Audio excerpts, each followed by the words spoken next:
How much money do you actually need to be rich? I've met people who actually make 20,000 a month, 50,000 a month, even millions of dollars a month, but still don't feel rich, and they keep working their asses off without feeling the actual feeling of being wealthy. Because having wealth is not about making money, it's about feeling rich and having the time you need to spend with your loved ones, with your family, and take a vacation. There's so many people making millions of dollars but still can't stop working. So what number actually makes you feel rich? 1 million, 5 million, or 10 million?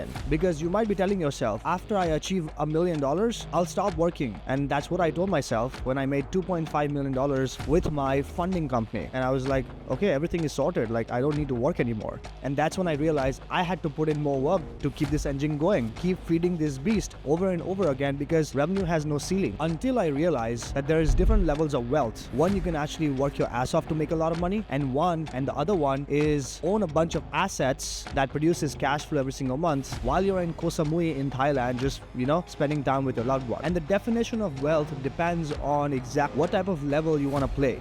Do you want to play as an entrepreneur who just works their asses off to make money, consistently grinding on a hamster wheel? Or do you want to own something that is cash flowing every single month so that one day you can actually live the wealth you accumulate? My name is Rish and I am 28 years old. I own a funding company that helps entrepreneurs get access to capital. I've accumulated $1.2 million in business funding. I've bought cash flowing assets like Amazon that produces about $15,000 to $60,000 a month, depending on each and every single month. I've also helped a lot of entrepreneurs get access to up to $150,000 in capital, just like Nick has access to $75,000 in capital.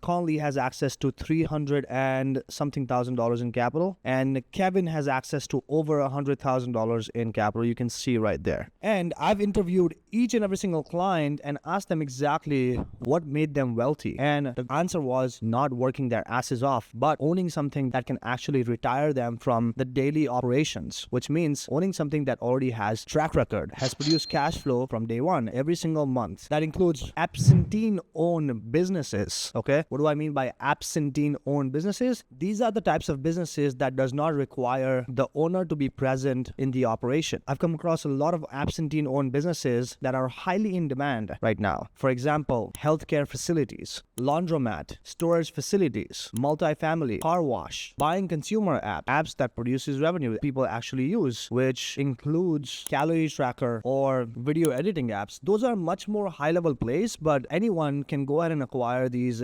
absentee-owned businesses from distressed owners or retiring owners, because these people want to liquidate their efforts that they've put in for all these years. Just like Sean, we got him approved for $70,000 to buy a car wash. Sean was retiring and didn't know what to do, and he came to us looking for funding. We've got him access to over $180,000 to go and buy a car wash, and that car wash right now is running automatically. He's put a management company in place to have that car wash run on its own. That allowed him to travel frequently, that allowed him to have some extra time to spend with his family as well, and have an additional capital to start investing. The reality is, even the people who ends up making six figures a year working for some corporation as a 9 to 5 still feel like they are not content, they're not satisfied enough, because 40% of their earnings goes to taxes, and whatever 60% they end up making, covered for the living expenses. So there's a difference in equation when you actually work for someone and make, let's say, $500,000 a year, compared to you working for yourself and making $500,000 in revenue. One where you have to chunk out taxes immediately before getting paid, which is for 9 to 5, and the other one where you put in sweat equity, you get to own exactly what you create, and the ability to do write-offs and retain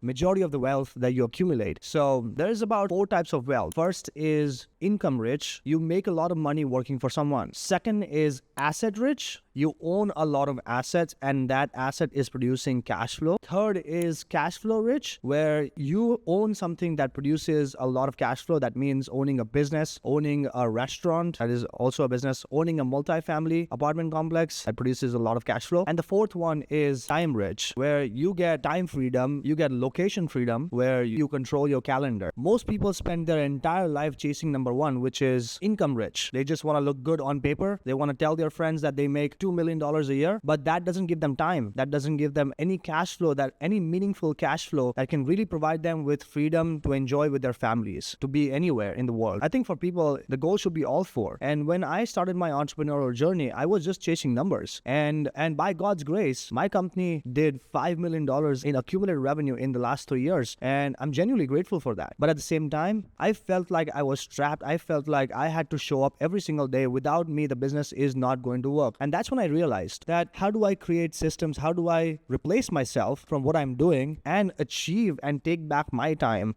Because my time is more valuable than any amount of money that I make. Okay. And after making $5 million running a funding company, I realized that I need to build something automated, or I need to own something that makes me money while I sleep. That's why I ended up buying apartment complexes and Amazon business, because no matter what, Amazon isn't going anywhere. Apartments are not going anywhere. People are still going to need place to stay, and Amazon is just going to evolve. So I took a bet on owning more cash flowing businesses, because one source of income isn't enough. You need to have multiple sources of income. Now my philosophy is, whatever my business generates, I'm going to chunk out a portion of it towards owning more and more cash flowing businesses. And I'm going to use my leverage. I've accumulated over $1.2 million in access to capital to go ahead and purchase a cash flowing business. So if I find an opportunity, I don't have to put any money down from my savings, then I already have access to capital to help me go ahead and acquire cash flowing business. Like, for example, currently I'm looking to acquire a consumer app. So I've already been looking for businesses in the range of $300,000 all the way up to $750,000. And that business should generate at least $10,000 to $15,000 a month. Imagine owning 3, 5, or even 10 consumer apps or businesses that can produce $10,000 to $15,000 a month in cash flow every single month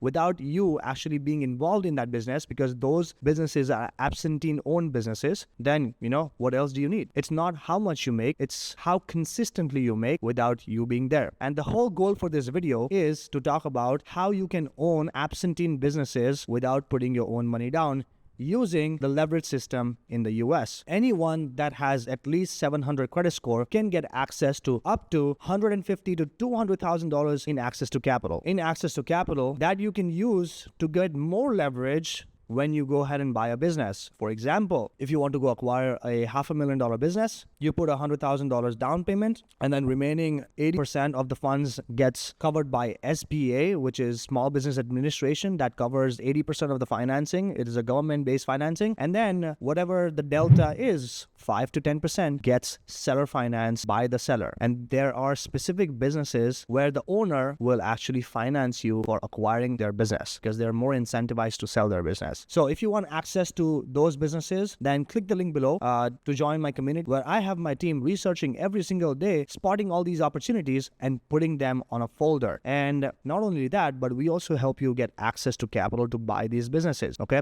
But you have to have at least 700 credit score for acquiring cash flowing businesses, and also getting access to up to even $100,000 in capital. So if you have any questions regarding how we structure this, comment down below structure, and I can answer those questions for you, whatever questions you have in the comment down below, as I respond to each and every single comment. So if you like this video, subscribe to my channel and also click on like, because I am about to drop insane amount of value, genuinely insane amount of value, so that one day you can get access to $100,000 in capital and then purchase a cash flowing business. How cool would that be, right? So that you don't have to ever work for 9 to 5. So that was my goal. So if you like this video, comment down below what topics would you like to see next, and subscribe to my channel, because I am about to drop insane value. See you in the next one.